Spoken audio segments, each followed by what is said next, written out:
अब देखो मेरे पीछे ही पड़ी रहती हो। अरे तुम्हें और कोई काम नहीं है क्या? घर में मेरे अलावा भी और काफी चीजें हैं, लेकिन तुम्हें तो मुझ पर शक करने के अलावा आता ही नहीं है कुछ। मैंने खुद तुम्हारे फोन में किसी दूसरी औरत के मैसेजेस और फोटो देखे हैं, लेकिन तुम अब मुझे झूठा साबित करने की कोशिश कर रहे हो। ये सब क्या चल रहा है? अगर तुम्हें ऐसे ही रोज रोज लड़ाई झगड़ा करना है तो मैं घर छोड़कर जा रहा हूँ। अजीत ऐसा कहकर घर से निकल जाता है और बेचारी पारुल घर में रोती रह जाती है। ये सब मेरे साथ क्या हो रहा है? आखिर मुझे किस कर्मों की सजा मिल रही है? तभी पारुल का 1.5 साल का बेटा उसे देखकर रोने लगता है। बस बेटा, रोना बंद करो, सब कुछ ठीक हो जाएगा। पारुल ऐसा कहकर फूट फूट कर रोने लगती है कि तभी उसका फोन बजने लगता है। हेलो, हाँ जी, कौन बोल रही हो आप? अरे पारुल, मैं हूँ तेरी सबसे प्यारी सहेली शीतल। क्या तूने मुझे पहचाना नहीं? लेकिन ये सब छोड़, तू रो क्यों रही है? शीतल पारुल की सहेली थी। शीतल की आवाज सुनकर पारुल और जोर जोर से रोने लगती है और उसे अपने पति के बारे में बताने लगती है। मेरा पति मुझे धोखा दे रहा है। मुझे तो ऐसा लगता है कि वो मेरे लिए कोई सौतन लाने की सोच रहा है। मैं क्या करूं शीतल? मेरा एक बेटा है और मैं अभी गर्भवती भी हूँ। मुझे कुछ समझ नहीं आ रहा। क्या तुम आज घर पर आ सकती हो? अगर ऐसी बात है तो ठीक है, मैं आज तेरे पास जरूर आऊंगी। शीतल ऐसा कहकर फोन काट देती है। वहीं दूसरी तरफ शाम ढले शीतल पारुल के पास आती है, जिसके बाद पारुल अपनी सहेली शीतल के गले लगकर रोने लगती है। अरे बहन, रोने की जरूरत नहीं है। अगर इस घर में तेरी सौतन आ भी जाती है तो क्या जाता है? तू अपने पति को अपनी तरफ खींचने की कोशिश करियो। मैंने अक्सर देखा है, जिनके पति सुंदर और पत्नी काली होती है, उनके पति बाहर किसी न किसी गोरी औरत के ऊपर मुंह मारते हैं। शीतल थोड़ी देर पारुल से बात करने के बाद चली जाती है। उसके जाने के बाद वो अपने बेटे राजू को सुलाकर रात को 10 बजे सोने के लिए जाती है। तभी अचानक से उसके घर की घंटी बजती है। अरे, इस समय कौन आया है? ऊपर से आज घर पर अजीत जी भी नहीं है। अब मैं क्या करूं? पारुल अपने हाथ में एक डंडा ले लेती है और डरते हुए अपने घर का दरवाजा खोलती है। दरवाजा खोलते ही उसके सामने उसका पति अजीत एक सुंदर सी लड़की के साथ शादी के जोड़े में खड़ा होता है। अजी, आप आ गए? लेकिन ये औरत कौन है? मुझे तो पता ही था कि आपका किसी न किसी लड़की के साथ चक्कर चल रहा है, लेकिन आपने इस घर में मेरी सौतन लाने के बारे में सोचा भी कैसे? तुम होती कौन हो मुझसे ये सब पूछने वाली? अरे ये घर मेरा है। इस घर में मैं किसी को भी लेकर आऊं या फिर किसी को भी इस घर से निकाल दूं, ये मेरी मर्जी है। अगर तुम्हें इस घर में रहना है तो अपनी सौतन का गृह प्रवेश करो, वरना अपना बोरिया बिस्तरा बांधो और यहाँ से दफा हो जाओ।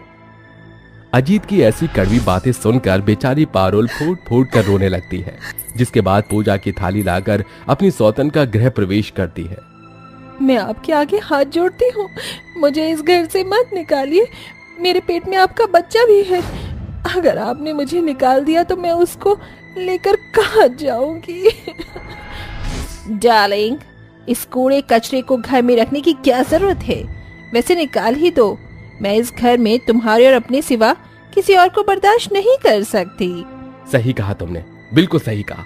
एक काम करता हूँ, मैं इसको इसके बच्चों के साथ अभी के अभी घर से निकाल देता हूँ। वैसे भी बहुत टर टर करती है, पूरे दिन मेरे सिर में दर्द करके रखती है। इसके काले रंग की वजह से मुझे बिल्कुल भी अच्छा नहीं लग रहा। बेबी, इसे निकाल दो। सोफिया के कहने पर अजीत अपनी पत्नी पारुल का हाथ पकड़ता है और उसे घसीटता हुआ घर से बाहर ले आता है। वहीं राजू भी नींद से जाकर अपनी माँ के पास आ जाता है। अब इस घर में तुम्हारी कोई जरूरत नहीं है। मैं अपनी नई पत्नी के साथ इस घर में सुकून से रह लूंगा। वैसे भी तुम हमेशा तो मुझ पर शक करती ही रहती थी, आज तुम्हारा शक हकीकत में ही बदल गया है। पारुल अजीत के पैर पकड़ लेती है और कहती है, अजी ऐसा मत कीजिए, मैं आपके पैर पड़ती हूँ। मैं इन दोनों बच्चों को लेकर कहाँ जाऊंगी? समाज में मेरी कोई इज्जत नहीं रह जाएगी। मैं इस घर के किसी एक कोने में पड़ी रहूंगी और घर के सारे काम भी करूंगी। ये सुनते ही सोफिया के मन में लालच आ जाता है। रुक जाओ, वैसे ये सही तो कहती है, बेचारी कहाँ जाएगी? और मुझे ऐसी गरीब औरतों पर बहुत दया आती है। एक काम करते हैं, हम इसे अपने घर में ही रख लेते हैं। ये घर के सारे काम कर लेगी। तुम कितनी दयावान हो सोफिया, काश हर एक लड़की तुम्हारी जैसी ही होती। चलो मैं तुम्हें अपना कमरा दिखा देता हूँ। अजीत सोफिया को अपने कमरे में ले जाता है, जिसके बाद वो बेचारी पारुल वापस घर में आ जाती है। वो सोने के लिए अपने कमरे में जाती है, लेकिन वहां तो पहले से ही अजीत सोफिया के साथ पहुंच चुका होता है और अंदर से दरवाजा लगा देता है, जिसके चलते उसे अपने बेटे के साथ घर के हॉल में ही सोना पड़ता है। अगले दिन जैसे ही सवेरा होता है वो नींद से उठती है और छोटे बेटे राजू के साथ घर की साफ सफाई करने लगती है। तभी अजीत और सोफिया दोनों रेडी होकर नीचे आते हैं। हेलो ब्लैक ब्यूटी, अभी तक तुम झाड़ू ही लगा रही हो? मेरा ब्रेकफास्ट कहाँ है? तुम्हें कहा था ना, हमें सब कुछ एकदम परफेक्ट चाहिए। बस मुझे 5 मिनट दीजिए, मैं भी आप दोनों के लिए ब्रेकफास्ट बनाकर ले आती हूँ। पारुल सोफिया और अजीत के लिए ब्रेकफास्ट बनाकर नाश्ते की टेबल पर लगा देती है, जिसके बाद वो दोनों नाश्ता करते हैं और ऑफिस के लिए निकल जाते हैं। उन दोनों के जाते ही पारुल अपनी सहेली शीतल को कॉल करती है और रोते हुए सब कुछ बता देती है। मैंने तो कहा ही था बहन, तेरा पति किसी और औरत के साथ शादी करके आ गया, अब तो क्या करेगी? मेरी किस्मत भी मेरे काली रंग की तरह ही काली हो गई है। कल रात तो मेरा पति मुझे घर से ही निकाल रहा था बहन। ऐसा मन कर रहा था जैसे अब अपने आप को मार दूं, अपनी जिंदगी खत्म कर दूं। नहीं बहन, तू ऐसा मत कर। तू एक काम कर, तू उस घर को छोड़कर मेरे पास आ जा। अब चाहे कुछ भी हो जाए, मैं इस घर को नहीं छोड़ूंगी। इस घर से जाएगी तो मेरी अर्थी, फिर चाहे मुझे अपनी सौतन के बच्चे ही क्यों ना देखने पड़े। कुछ समय बाद पारुल अपनी ही सौतन के बच्चों को खिलाने लगती है। अरे ओ मेरी ब्लैक ब्यूटी, कितनी बार कहा है कि मेरे बच्चों को हाथ मत लगाया करो, नहीं तो तुम्हारी तरह काले हो जाएंगे। किसने कहा कि ये दोनों बच्चे तुम्हारे हैं? ये दोनों बच्चे मेरे भी हैं। जितना इन पर तुम्हारा हक है उतना ही मेरा भी हक है, क्योंकि ये अजीत जी के बच्चे हैं। कर लो मैया, तेरी इतनी हिम्मत कि तू मेरे बच्चों को अपना बताएगी? तुझे तो मैं अभी बताती हूँ।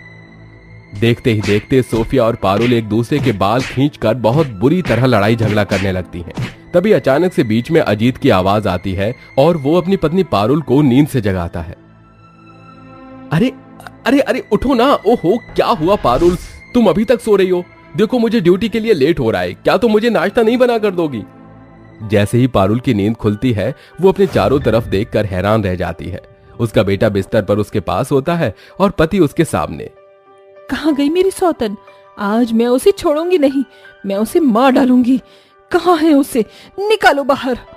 अरे सपने की दुनिया से बाहर आओ पारुल, ये हकीकत है और इस हकीकत में तुम्हारा पति किसी का नहीं है, सिर्फ और सिर्फ तुम्हारा है। मैं किसी औरत के बारे में सोच भी नहीं सकता। अजीत के मुंह से ये शब्द सुनते ही पारुल की आंखों में आंसू आ जाते हैं और वो अजीत को गले से लगा लेती है। अरे पारुल, देखो मैं जानता हूं तुम हमेशा चिंतित रहती हो, लेकिन मैं तुमसे बहुत प्यार करता हूं और मैं तुम्हें कभी भी किसी दूसरी औरत के लिए नहीं छोड़ूंगा। हाँ, मेरा भरोसा करो। अच्छा, ऐसी बात है तो खाओ मेरे सर की सौगंध कि तुम मुझे कभी छोड़कर नहीं जाओगे।